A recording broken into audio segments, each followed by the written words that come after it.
नमस्कार दोस्तों, स्वागत है आपका आपके अपने यूट्यूब चैनल में। एंड गाइस, आज हम साइकोलॉजी की आपके लिए एक और न्यू थ्योरम लेके आए हैं, जो है कोलबर्ग की स्टेजेस ऑफ मॉरल डेवलपमेंट।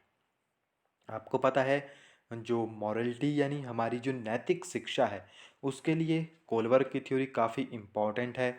तो इसको मैं आपको एकदम सिंपल वे में आज समझाने जा रहा हूँ। ओके, काफ़ी अच्छे वे में। सो फर्स्टली हम थ्योरी के ऊपर नहीं चलेंगे। मैं आपको पहले एक स्टोरी सुना देता हूँ, 2 मिनट की स्टोरी है। एंड आपको यहाँ पे ये जो है एकदम अच्छे तरीके से समझ में आ जाएगी। हम यहाँ पे एक वर्ड यूज़ करते हैं, हाइंस डेलिमा। ओके, ये साइकोलॉजी का वर्ड है, हाइंस डेलिमा।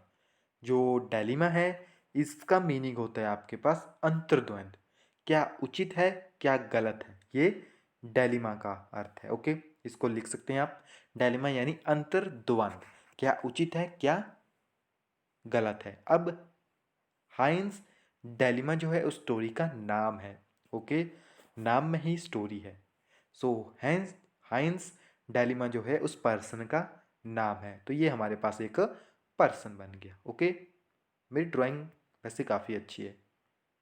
ओके, ये पर्सन हमारे पास बन गया। अब उस पर्सन को एक कंडीशन मिल जाती है, उसकी जो वाइफ है वो काफ़ी ज़्यादा बीमार है। ओके, अब डॉक्टर ने क्या कहा, उसे एक दवाई लाने के कहा।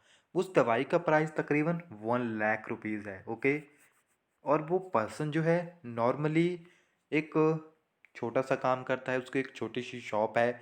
और तकरीबन वो दिन का 100-200 रुपये यानी बड़ी मुश्किल से अपना घर का गुजारा वो कर पाता है। और अब डॉक्टर ने कहा कि अगर 1 लाख का ये दवाई है, अगर ये आप अपनी वाइफ को दे दोगे तो वो एकदम स्वस्थ हो जाएगी।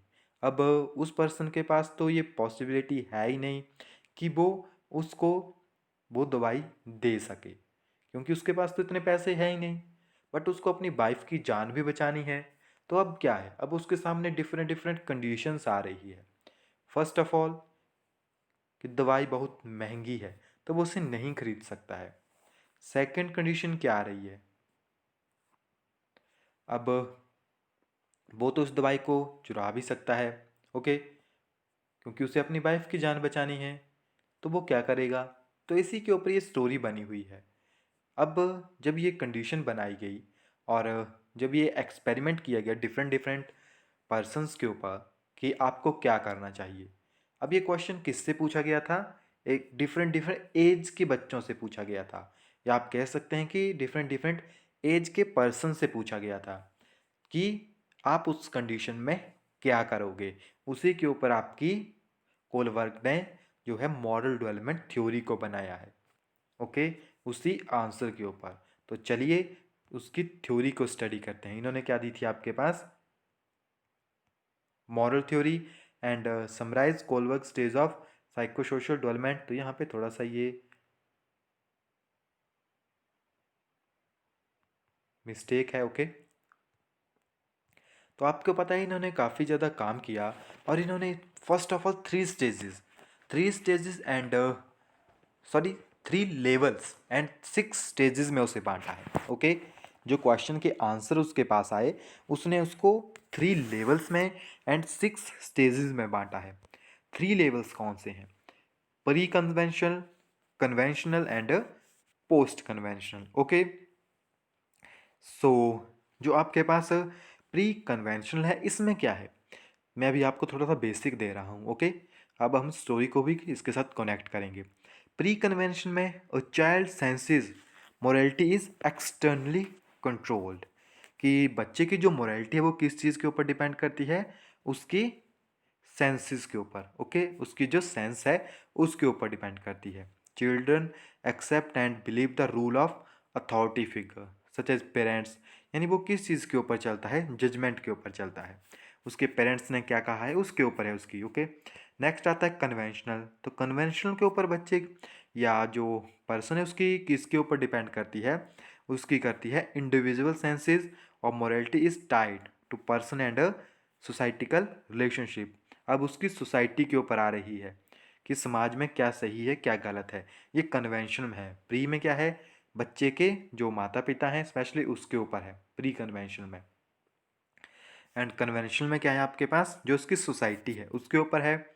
एंड पोस्ट कन्वेंशन में क्या है आपके पास, person sense of morality is defined as the more abstracter principle and values. अब उन्होंने वैल्यूज के ऊपर इसको जो है कर दिया। यानी फर्स्ट ऑफ ऑल जैसे मान लीजिए हम छोटे हैं, तो फर्स्टली क्या होगा, जो हमारे पेरेंट्स ने कहा है कि चोरी करना गलत है तो हम चोरी नहीं करते क्योंकि वो गलत है। ओके, फिर कन्वेंशन के ऊपर है, सोसाइटी के ऊपर, कि समाज में जो चोरी करता है उसको इज्जत नहीं मिलती है, तो हम सोसाइटी के ऊपर आ गए। अब मोरालिटी सोसाइटी के ऊपर चली गई। फिर बात आ गई पोस्ट कन्वेंशन की। फिर आप बात आ गई आपके पास प्रिंसिपल्स की, सिद्धांतों की, कि चोरी करना गलत बात है तो इसीलिए हम चोरी नहीं करते हैं। पहले हमने चोरी क्यों नहीं की, क्योंकि हमारे पेरेंट्स ने कहा था। उसके बाद हमने चोरी क्यों नहीं की, क्योंकि हमारी सोसाइटी में ये गलत है, अगर करेंगे तो सोसाइटी हमें कहेंगी कि चोर है। और लास्ट में क्या हो गया पोस्ट कन्वेंशन में, कि अब ये प्रिंसिपल है, यानी लॉ है कि चोरी करना गलत होता है। अब हमें किसी का डर नहीं है, बट हमें पता है कि चोरी करना गलत होता है। ओके, तो फिर कोलबर्ग ने डिफरेंट डिफरेंट स्टेजेस में डिफरेंट डिफरेंट पर्सन से एक्सपेरिमेंटली ये क्वेश्चन पूछे गए थे, तो हमारे पास फिर स्टेजेस बनी थी। ओके, सो अब हम स्टेजेस के ऊपर चलेंगे। बेसिकली यहाँ पे काफ़ी ज़्यादा आपके पास अवेलेबल है, तो आप इन सभी को भी पढ़ सकते हैं, बट हम चार्ट से पढ़ेंगे। तो फर्स्टली जो उनकी स्टेज थी वो थी प्री कन्वेंशनल। और ये किसके ऊपर थी, ये थी हमारे पास बच्चे की, जो पेरेंट्स कहते हैं, जो वो अपने आसपास सुनता है। ओके, तो इसमें टू कंडीशंस आपके पास आती है, obedience and punishment. Okay, obedience and punishment. Second आती है इंडिविजुअल इंटरेस्ट या self interest orientation. Okay, two term हमारे पास यहाँ पे आती है। एक आती है ओबीडियंस एंड पनिशमेंट, सेकंड आती है इंडिविजुअल इंटरेस्ट। चलिए स्टोरी के ऊपर अब। फर्स्टली जब ये स्टेज आपके पास आती है 5 to 9 ईयर के बीच में। ओके, ये स्टेज कहाँ पे आती है, 5 to 9 ईयर के बीच में, याद रखिएगा। सो इसमें क्या होता है आपके पास, इसमें हमारे पास जैसे कि बच्चे से क्वेश्चन पूछा गया कि आपको उस टाइम क्या करना चाहिए, तो बच्चा क्या कहेगा कि चुरा लीजिए। बट अब फर्स्ट स्टेज आती है, अब 5 to 9 का बच्चा तो बड़ा है, उसे पता है कि चोरी करेंगे तो क्या होगा, पुलिस लेके जाएगी। अगर पुलिस लेके जाएगी तो क्या होगा, मार पड़ेगी, या तो घर वाले मारेंगे, मम्मी पापा से मार पड़ेगी। इट मीन कि वहाँ पे मॉरलिटी कहाँ पे जा रही है आपके पास, अवॉइडिंग पनिशमेंट। ओके, कि पनिशमेंट नहीं मिलनी चाहिए, उससे डरते हैं। तो फर्स्टली जो कंडीशन है ये डर के ऊपर है। सेकंड है इंडिविजुअल इंटरेस्ट, यानी behaviour drive by the self interested and award. तो इसे हम सेल्फ इंटरेस्ट ओरिएंटेशन भी कहते हैं। इसमें बात आती है स्वार्थ की, कि नहीं मुझे अपनी वाइफ को बचाना है और मुझे चोरी करनी ही है, बाद में देखा जाएगा कि क्या होता है। ओके, तो ये उस टाइम बच्चे की कंडीशन थी। फर्स्टली उसे डर था कि मुझे मार पड़ेगी, या तो किसी ने आपके पास आंसर दिया कि कोई बात नहीं, देखा जाएगा, कि हमें तो अपनी वाइफ को बचाना है। तो ये आता है फर्स्ट कंडीशन में। ओके, याद रखिएगा। सेकंड लेवल, अब सेकंड लेवल के बच्चों से जब ये क्वेश्चन गया तो ये आपके पास 10 to 13 के बीच में आते हैं।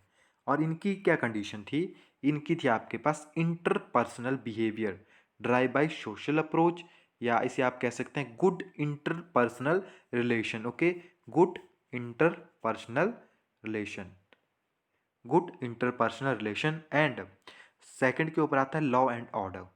ओके, इसको आप डायरेक्ट वे में लॉ एंड ऑर्डर भी कह सकते हैं। और सोशल ऑर्डर मेंटेनिंग, या अथॉरिटी भी वो ही वर्ड आपके पास हो गया, बट अथॉरिटी आपको थोड़ा सा कंफ्यूजन हो सकता है, तो आप यहाँ पे लिख सकते हैं इसको law and order. Okay, law and order और सोशल ऑर्डर मेंटेनिंग। ओके, अब इंटरपर्सनल या गुड पर्सनल रिलेशनशिप। अब देखिए अगर वो चोरी करेगा तो क्या होगा। अब सेकंड में क्या आता है, वो सोसाइटी के बारे में सोचना शुरू करता है। जब वो सोसाइटी के बारे में सोचेगा, तो अगर उससे ये क्वेश्चन पूछा गया कि चोरी करोगे कि नहीं, उसने कहा चोरी नहीं करूँगा। क्यों, क्योंकि अगर मैंने चोरी की तो समाज में मेरा रिलेशन ख़राब हो जाएगा। अगर मेरा रिलेशन ख़राब हो गया तो कोई भी मेरी इज्जत नहीं करेगा, यानी मेरे जो संबंध हैं मेरे दोस्तों से, मेरे जो भी कोलीग्स हो गए उनके साथ ख़राब हो जाएंगे। तो ये आपको ड्राइव करता है सोशल की तरफ, यानी आप चाहते हैं कि आपका जो इंटरपर्सनल रिलेशनशिप है वो अच्छा रहे, इसलिए आप चोरी नहीं करोगे। ओके, सेकंड स्टेज है ये। इसके बाद आती है अथॉरिटी। इसमें आपके पास लॉ एंड ऑर्डर को रिप्रेजेंट करते हैं।